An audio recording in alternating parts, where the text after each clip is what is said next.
อันนี้ละพ่อแม่เอ๋ยสุดแต่ลำทางสันหันทางยาวเจ้าทางลองน้ำในห้วยได้หนองพวมสิเขินขาดตอนขาวเข่งขอนอยู่ล้อแจนกแจนเว้นแจดแจดแจห้องมวนกวนหูเสียงยาคู่ยาสาเพื่อนนำกองผสมกอง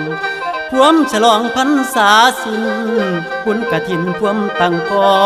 ห่วงเขาดอกพวมสีเหลืองแก่กลมลมลองเปลี่ยนฤดูสายลมพัดสู่สู่อีปูคนหูแปลงพักกะแยงพวมบานอยู่ทงนาหอมกุมป่าเบือนดุมเบือนตอนแถวนาดอนที่เดียนไตหมดแดงไฟห่อหุ่มหามเป็นปุ่มอยู่รอทางขาวเข่งค